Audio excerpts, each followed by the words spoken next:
ассалому алайкум тамошобинон ва шунавандагони азиз. мавзӯи имрӯзаи мо гӯсфанд, яъне ки гӯшти гӯсфанд ба организм чӣ хел таъсир мерасонад. ба каналро обуна шавед, ба видео ҳатман лайк монед ва то охир моро гӯш кунед, зеро гӯшти гӯсфандро ҳамаи мову шумо истифода мебарем ва ҳамчун ғизо истеъмол менамоем ва шумо бояд бохабар бошед ки гӯшти гӯсфанд ба организми инсон чӣ хел таъсиротҳои манфӣ ва мусбат мерасонад.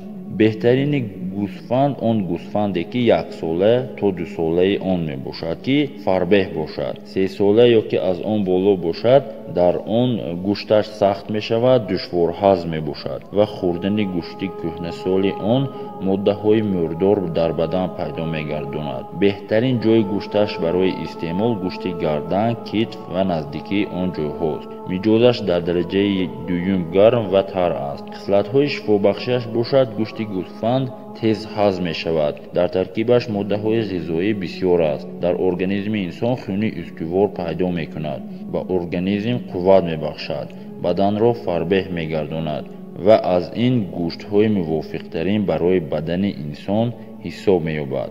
дил, ҷигар ва гурдаи гӯсфандро бихӯранд, дил, ҷигар ва гурдаи инсонро қавӣ мегардонад. аз мағзи сараш бо давом бихӯранд, касро аҳмақ мекунад ва фаромӯшхотир месозад. барои ана ҳамин мағзи сарашро камтар истеъмол намоед. гӯшташро бо лӯбиё ва нахӯд нарм пухта бо сирко ва асал бихӯранд ва бар ин кор давом бидиҳанд, ниҳоят таъсири калон дорад, яъне ки баданро қавӣ мегардонад, иллати беҳушшавиро нест мекунад, дилтапак яъне ки дилбозӣ ва лоғарии баданро нест мекунад.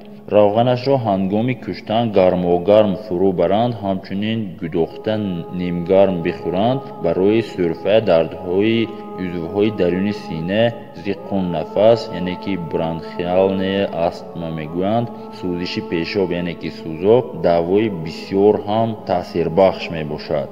гӯшти гармогарми онро дар вақти куштан гирифта ба ҷои зарба расида ва латхӯрда ки нав бошад агар гузошта банданд ва агар хушк шавад гӯшти нав бибанданд, дардашро ба зудӣ хомӯш месозад ва намегузорад ки варам кунад ва захм ҳам пайдо намешавад.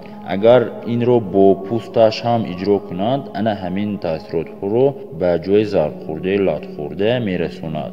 гӯшташро сӯхта гузошта банданд, бар зидди газидаи морҳо, гаҷдумҳои ҷаррора яъне ки қаттолтарин гаҷдумҳо даво мебахшад. агар онро бо шароб дар омехта гузошта банданд, газидани саги девонаро шифо мебахшад. хокистари гӯшти онро чун сурма ба чашм кашанд, гули чашмро дафъ мекунад. агар онро бо сирко омехта бимоланд, барои доғи сафеди пӯст фоида дорад. миҷози заҳрааш гарм ва хушк аст ва поккунандаи доғҳост.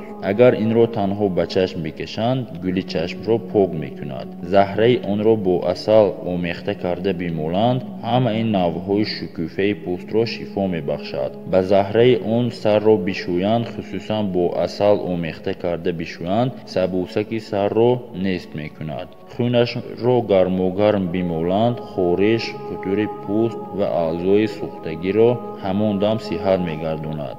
миҷози саргинаш бисёр гарм ва хушк аст.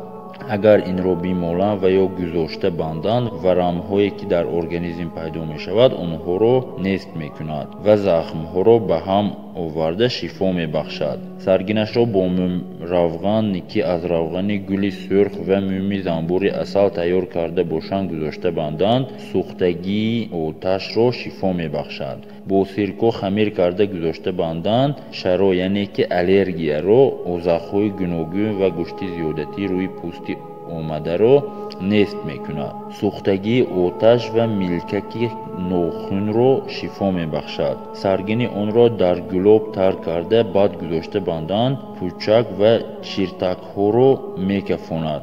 барои риш ва мӯи сарро баровардан, хокистари сumi онро бимоланд, яъне ки сumi онро хокистар карда гирдак бимоланд, риш ва мӯи рехтаи сарро мерӯёнад. сумашро сӯхта шуста бихӯранд, исҳолро манъ мекунад. истеъмоли гӯшти гӯсфанд дар айёми вабо ва тоун ҷоиз нест, зеро хуни бисёр ва устувор аз он ҳосил мешавад. Ин зарарнок аст. агар гӯшти гӯсфандро зудҳазм ва сабук гардонданӣ шавад, ба сирко ва обкома бихӯранд, ки гаронии онро дафъ мекунад. инчунин бо чакка, куруд ва татун бихӯранд, ҳазмаш сабук мегардад. маълумот аз китоби канзи шифо гирифта шудааст. пеш аз истифода бурдани маълумотҳо ба духтур муроҷиат кунед ва баъд ин маълумотҳоро метавонед истифода баред. ба канали мо обуна шавед, ба видео лайк монед. дар бораи гӯшти гӯсфанд дигар хосиятҳои шифобахшиашро донед, ба комментария нависед, то ки мо дар видеоҳои оянда онро ба дигарон пешниҳод кунем. ҳамеша саломату бардавом бошед. видеоҳои дигари моро мунтазир бошед. худованд нигаҳдоратон бошад.